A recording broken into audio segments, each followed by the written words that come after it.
Selamat sore menjelang malam Ibu Bapak Saudara yang dikasihi Tuhan. Kita bersyukur boleh jumpa lagi dalam persekutuan hari ini melalui media virtual. Dan hari ini kita akan bersama-sama bersekutu dalam kebaktian persekutuan perempuan yang digabung dengan kebaktian rumah tangga. Dan yang menjadi keluarga penghimpun adalah keluarga Ibu Marta Palea. Kita bersyukur bersama untuk persekutuan kita saat ini. Dan terima kasih untuk keluarga Ibu Marta Palea yang menjadi keluarga penghimpun hari ini. Mari jemaat kita satukan hati dan pikiran kita menyembah dan memuliakan Tuhan saat ini. Dan saya undang kita semua berdiri. Kita bersama-sama nyanyikan Kasih dari Surga. Kasih dari surga memenuhi tempat ini. Kasih dari Bapa surgawi, kasih dari Yesus mengalir di hatiku, membuat damai hidupku. Mengalir kasih dari tempat tinggi, mengalir kasih dari Allah Bapa, mengalir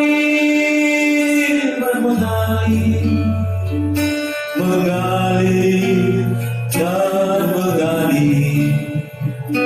mengalir memenuhi hidupku. Pertolongan kepada kita adalah dari pihak Allah Sang Pemilik hidup ini. Turunlah anugerah salam damai sejahtera dari Allah di dalam Yesus dan Roh Kudus, menguduskan keluarga penghimpun dan memberkati jemaat sekalian. Amin. Kekasih-kekasih Kristus, sebelum kita satu dalam bacaan dan renungan firman Tuhan, kita sekali lagi memuliakan Tuhan dengan menyanyikan Bertemu dalam Kasih-Nya.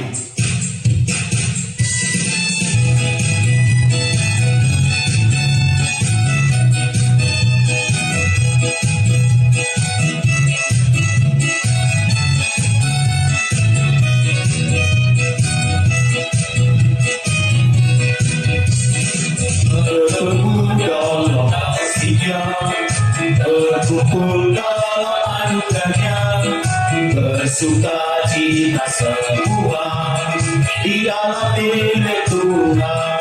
Oh saudaraku dan saudariku, Tuhan cipta dan mengasihimu. Mari bersuka cita semua di dalam milik Tuhan. Mari kita berdoa untuk firman Tuhan yang akan kita baca. Kita berdoa. Firman-Mu ya Tuhan Yesus sudah siap untuk kami baca dan renungkan.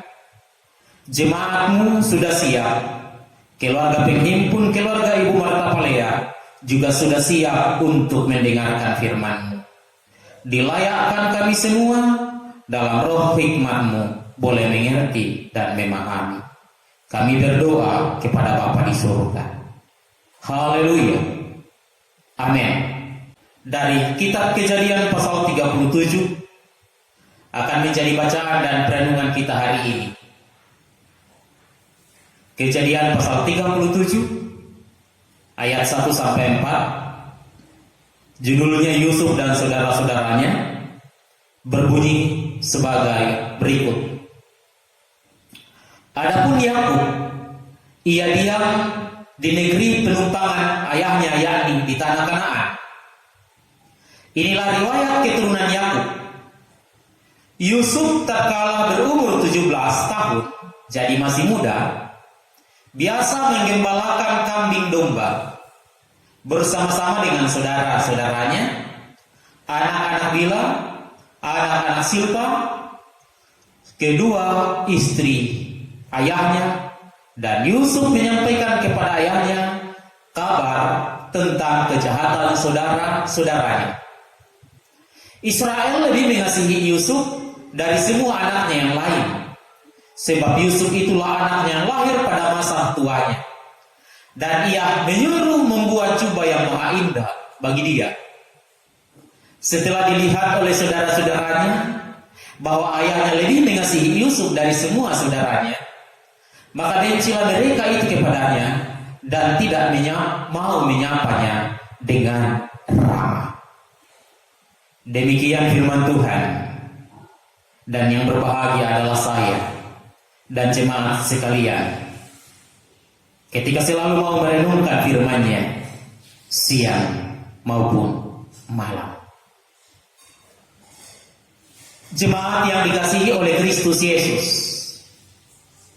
saya pernah ingat salah satu iklan parfum tempo dulu. Iklan parfum tempo dulu yang mengatakan begini: kesan pertama begitu menggoda, selanjutnya terserah Anda. Ini iklan sampo dan saya kira ini ada benarnya juga. Kesan pertama begitu menggoda, selanjutnya terserah Anda. Kalau kesannya baik, kesan pertamanya bagus ya tidak masalah. Tapi yang masalah kalau kesan pertamanya buruk, akhirnya akan buruk terus, bahkan penilaiannya juga akan buruk. Kesan pertama memang penting. Bapak Ibu, saya mau bawa kalimat ini lewat bacaan kita Kejadian 37. Hendak bertanya kepada ibu bapak sekalian, kira-kira bagaimana kesan ibu bapak setelah membaca kisah Yusuf dan saudara-saudaranya? Pernah mendengar ceritanya? Dan mungkin juga kita pernah mendengar khotbahnya. Bagaimana kesan Bapak Ibu? Biasanya kesan yang muncul adalah saudara-saudara Yusuf jahat kepada Yusuf. Kejahatan saudara-saudara kakak-kakak Yusuf itu ada sebabnya. Biasanya kesannya seperti itu. Karena Yusuf lebih disayang oleh ayahnya. Yusuf suka curhat kepada ayahnya. Yusuf suka bercerita tentang kejahatan kakak-kakaknya kepada ayahnya. Biasanya itu kesan yang muncul. Yusuf, saudara-saudara, kita tahu bahwa ia adalah anak ke-11 dari Yakub bersama dengan istrinya Rahel. Kita tahu dalam khotbah kemarin Rahel adalah istri yang sangat dicintai oleh Yakub. Yakub kemudian dalam khotbah kemarin kita tahu bersama berubah nama dalam berkat kasih karunia Allah dari Yakub sampai penipu menjadi Israel sebagai pejuang dan milik Allah. Hari ini kita tidak akan berkhotbah lagi tentang Yakub, tetapi kita akan berkhotbah tentang anak-anak Yakub. Khususnya kita akan konsentrasi di kisah Yusuf. Bapak Ibu Saudara yang dikasihi Tuhan, itu kesan yang muncul bahwa Yusuf ini tukang ngadu ke ayahnya terhadap apa yang dilakukan kakak-kakaknya, sehingga kakak-kakaknya benci kepada dia. Bahkan kesan yang kita biasa dengar adalah Yusuf disayang oleh orang tuanya dan akhirnya menimbulkan kecemburuan iri hati di antara kakak-kakaknya. Untuk memahami bacaan ini, saudara-saudara, saya mengajak kita akan memulainya dari ayat 2 apa yang sudah kita baca. Ayat 2 mengatakan bahwa riwayat keturunan Yakub, Yusuf masih berumur 17 tahun, masih sangat muda. Biasa menggembalakan kambing domba bersama dengan saudara-saudaranya, anak-anaknya Yakub bersama dengan Bila, Silpa, kedua istrinya Lea dan Sarah tentunya, dan sering menyampaikan kepada ayahnya kabar tentang kejahatan saudara-saudaranya. Atau dengan kata lain yang kita katakan tadi bahwa Yakub yang masih muda ini di ayat 2, penulis kitab Kejadian mengatakan bahwa ia sering kali mengadu ke ayahnya. Ia sering kali menyampaikan kepada ayahnya tentang kabar kejahatan saudara-saudaranya.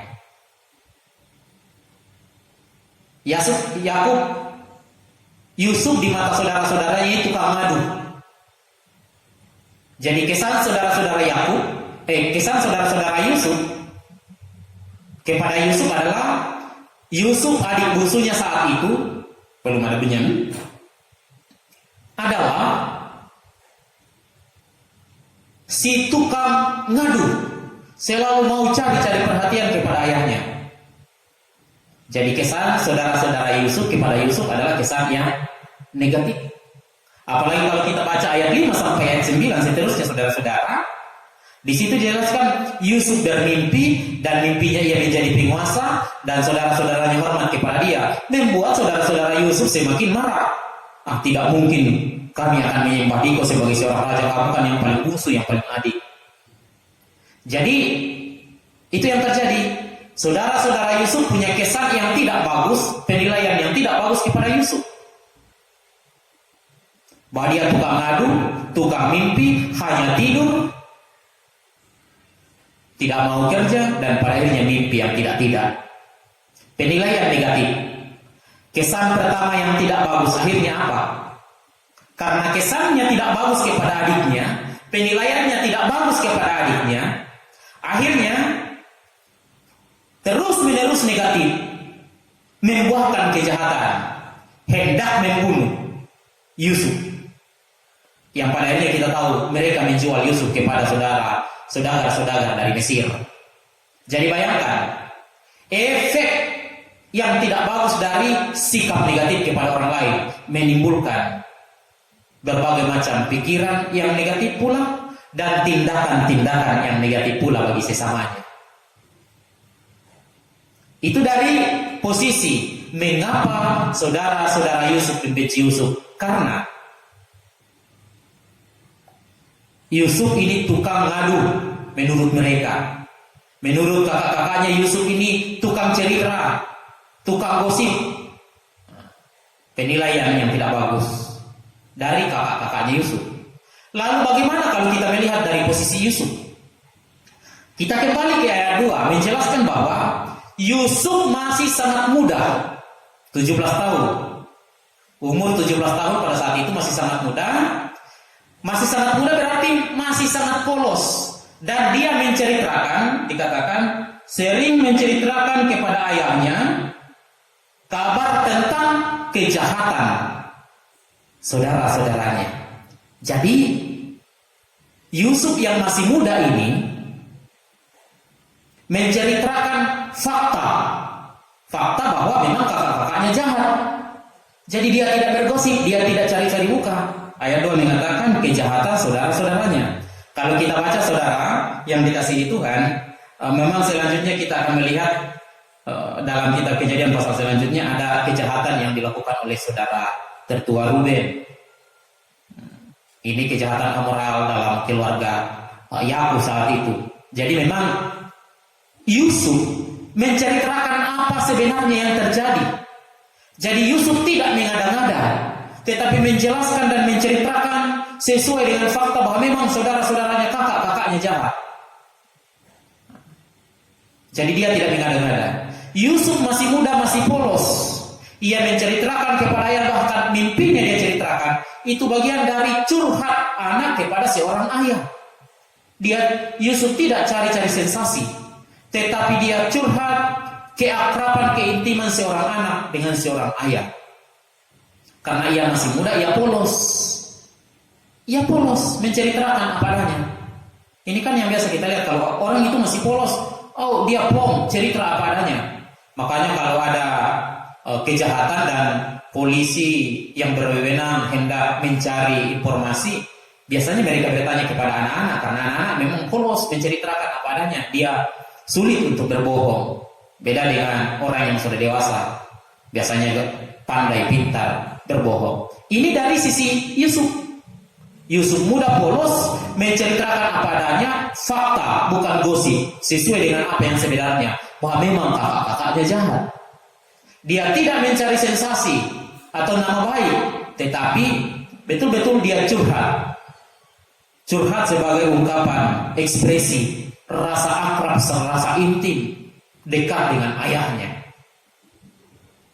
Tetapi pada akhirnya ini yang membuat saudara-saudaranya membencinya, terus membencinya sampai kepada tindakan-tindakan hendak membunuh. Tapi pada akhirnya mereka menjual Yusuf kepada saudagar-saudagar dari Mesir. Kita tahu ceritanya, di Mesir akhirnya Yusuf menjadi seorang penguasa kelak di kemudian hari. Saudara-saudara yang dikasihi Tuhan, mari kita belajar dari bacaan Alkitab hari ini. Sikap dan kebencian saudara-saudara Yusuf pasti kita semua bisa memahami dan menilai bahwa ini bukanlah sikap yang benar. Bukan sikap yang benar. Mereka membenci Yusuf atau saudara kakak-kakak Yusuf membenci Yusuf, itu bukan sikap yang benar. Karena Yusuf menceritakan fakta bahwa memang saudara-saudaranya jahat. Sikap kebencian Yusuf terhadap saudaranya ini adalah sekali lagi bukan sikap yang baik dan benar. Namun, bukankah manusia seringkali juga melakukan hal yang sama? Manusia lebih senang melihat orang lain jatuh daripada meningkat. Bukankah manusia sering tidak suka melihat orang lain istimewa? Bukankah manusia lebih sering tersenyum ketika melihat orang lain jatuh? Dan sebaliknya, manusia seringkali sulit tersenyum ketika melihat tetangganya berhasil. Ini yang terjadi saudara-saudara. Akibatnya apa? Manusia seringkali lupa mengembangkan diri karena sibuk membandingkan hidupnya dengan keberadaan orang lain. Ia sibuk mengembangkan dirinya karena hanya sibuk melihat dan menilai kejahatan, sisi negatif orang lain. Padahal kita harus tahu ibu bapak, ini filosofi Cina yang paling bagus, yin dan an, dalam sebuah bulatan hitam dan putih. Di tengah-tengah lingkaran hitam ada putih kecil. Di tengah-tengah lingkaran putih itu, yin dan yang ada hitam. Artinya apa? Sejelek-jeleknya orang pasti ada positifnya. Sehebat-hebatnya orang pasti juga ada titik lemahnya. Artinya tidak ada manusia yang sempurna. Dan sekali lagi ingat, kalau kita hanya mengembangkan diri, sibuk menilai orang lain, pada akhirnya kita lupa bagaimana mengembangkan potensi hidup kita. Belajar dari karakter saudara-saudara Yusuf yang jelek, yang tidak bagus, mari kita tinggalkan, mari kita jauhkan dari kehidupan kita. Oleh karena itu saudaraku, jemaat yang dikasihi Tuhan, marilah kita belajar membuang pikiran-pikiran yang negatif. Jangan buang-buang tenaga, jangan buang-buang pikiran untuk membenci sesama. Tetapi pakailah kehidupan ini untuk hal-hal yang positif, yang lebih indah. Manusia, saya dan saudara-saudara harus terus belajar dan berusaha mengembangkan diri dengan potensi yang ada, yang Tuhan sudah titipkan bagi kita. Mengembangkan sikap hidup yang baik dan benar, menjauhkan diri dari penilaian-penilaian yang salah. Selalu berpikir positif, sehingga pikiran yang positif itu akan membuahkan hasil yang positif pula. Belajar untuk terus mengembangkan potensi-potensi karunia-karunia yang Tuhan sudah nyatakan bagi kita. Dengan demikian, kita akan lebih berguna, lebih indah, lebih baik, lebih positif bagi sesama, dan terlebih untuk hormat kemuliaan nama Tuhan. Amin. Kita bersyukur firman Tuhan kembali diperdengarkan hari ini. Karena itu mari kita berespon firman Tuhan ini sambil kita bersama-sama mengucap syukur. Tuhan Yesus baik, kita nyanyikan bersama. saudara, kasih sayang Tuhan selalu berlaku bagiku. Hari berganti hari, kau lihat kasih-Mu tak pernah berakhir di hidupku. Tuhan Yesus baik, Selamat baik selama-lamanya. Tuhan Yesus baik, sekali lagi Tuhan Yesus baik. Yesus baik, selamat baik Selama-lamanya Tuhan Yesus baik. Jemaat Tuhan, mari kita sama-sama tenang satu dalam doa syafaat, dan dalam doa syafaat ini kita akan mendukung kehidupan keluarga penghimpun, yaitu keluarga Ibu Marta Palea tentunya dalam masa tuanya. Kita akan tetap doakan, terlebih khusus ketika di masa tua seringkali kelemahan tubuh ada, Tuhan akan memberi kekuatan baginya. Kita berdoa anak kekasih Tata yang saat ini di rumah atau dirumahkan dari pekerjaannya akibat pandemi COVID-19. Kita berdoa untuk Papa Moni dan cucu Monika dalam pekerjaan mereka di Timika. Dan di tengah-tengah persekutuan ini kita semua akan bersyukur karena pengurusan sertifikat tanah Ibu Marta Palea boleh selesai dengan baik. Mari kita satu dalam doa, kita berdoa. Terima kasih ya Tuhan Yesus untuk penyertaan-Mu dalam persekutuan kami hari ini. Kami percaya Tuhan hadir di rumah kami masing-masing ketika kami juga sungguh-sungguh berserah diri bersekutu di dalam Dikau. Terima kasih untuk persekutuan ini, semua akan indah dan mulia di hadapan Tuhan. Kami berdoa bersama-sama Tuhan Yesus untuk orang tua kami, Ibu Marta Palea yang menjadi keluarga penghimpun. Berkati dia dalam masa tuanya Tuhan, sehingga walaupun ia sudah dalam kondisi tua, tetapi Tuhan tetap memberkati hidupnya. Tuhan tetap memeliharanya, selalu bersemangat, selalu sehat. Dan di dalam nama Tuhan Yesus, Ibu Marta Palea akan selalu selamat dan sukacita. Terlebih di masa tua, seringkali sakit penyakit hadir.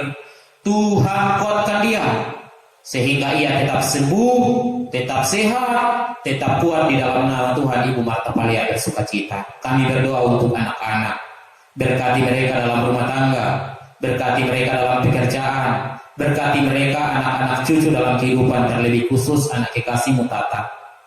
Saat ini Tata dirumahkan akibat pandemi COVID-19. Tentu ini berdampak secara psikologi bagi Tata, berdampak dari sisi penghasilan. Tetapi Tuhan Yesus tetap memberkati anak kekasih Tata, sehingga Tata akan tetap bersukacita di tengah-tengah berbagai macam keterbatasan hidup. Tata akan tetap bersukacita. Tata akan tetap dipelihara Tuhan. Suatu saat ia akan memperoleh pekerjaan yang layak lagi, yang baik lagi di dalam Tuhan. Dan biarlah Tuhan, Engkau memberkati kesehatan, kekuatan fisik anak kekasih Tata. Kami berdoa buat seluruh anak-anak cucu yang lain, termasuk Papa Moni sekeluarga.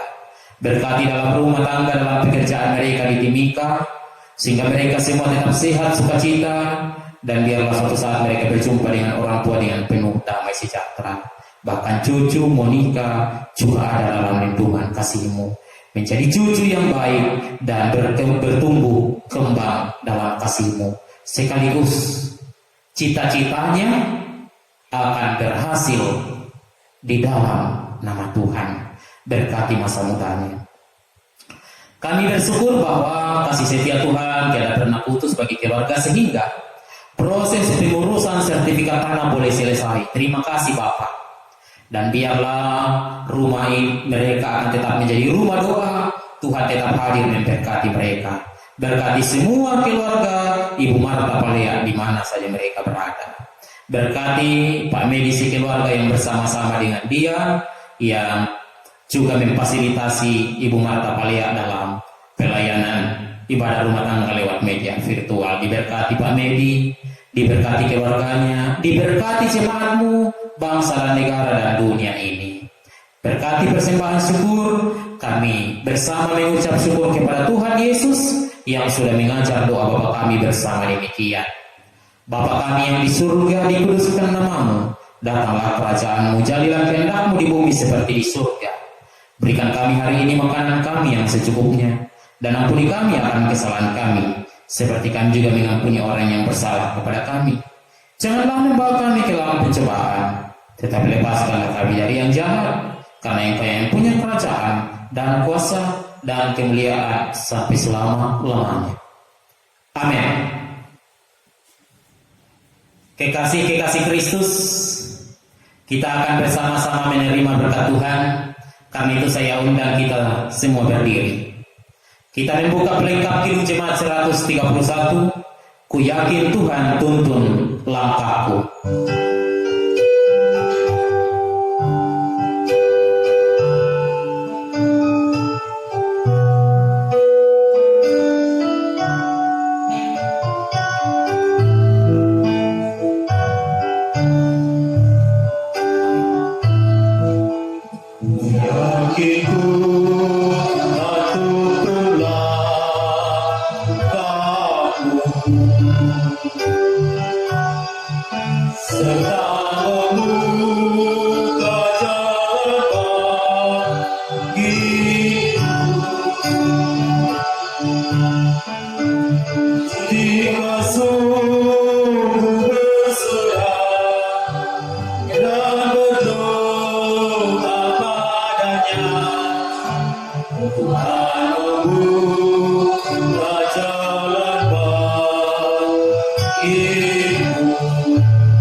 Jemaat, arahkan hati dan pikiranmu dan terimalah berkat dari Tuhan.